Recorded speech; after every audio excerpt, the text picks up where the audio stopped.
ഞങ്ങൾ ഒക്ടോബർ തൊട്ട് വെറുതെ ഇരിക്കുക. അത് ഞാനോ? അല്ലല്ല, ഞാൻ ഡിസംബർ നവംബർ.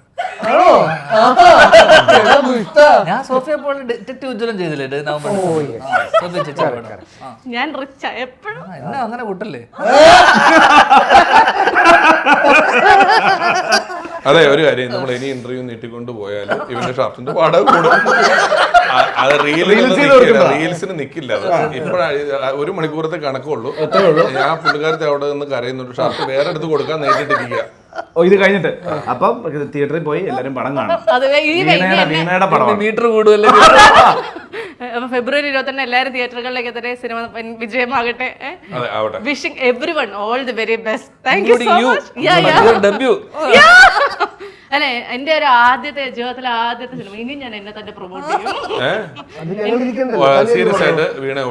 താങ്ക് യു ചേട്ടാ. ആദ്യമായിട്ട് എന്തെങ്കിലും നല്ലത് പറഞ്ഞല്ലോ, സന്തോഷമായി. ആ ഒരു നല്ല നോട്ടിൽ ഞങ്ങൾ ഇന്റർവ്യൂ. അതൊക്കെ ഒരു അനുഭവം. വലിയ സ്ക്രീനിൽ നമ്മളെ ആദ്യമായിട്ട് കാണുന്നതൊക്കെ തിയേറ്ററിൽ പോയിരുന്ന് കാണുന്നതിനകത്ത് പ്രേക്ഷകരോട് നീ പറ. അതാണ്, എല്ലാവരും ആ കൈസേഹോ തിയേറ്ററിൽ തന്നെ പോയി കാണുന്ന ഇതൊരു അപേക്ഷയാണ്. മറ്റ് ധ്യാൻ സിനിമകൾ പ്രോത്സാഹിപ്പിക്കുന്ന പോലെയല്ല, ഇതിന് എനിക്കൊരു സ്പെഷ്യൽ പേഴ്സണൽ ടച്ച് കൂടെ ഉണ്ട്. Thank you.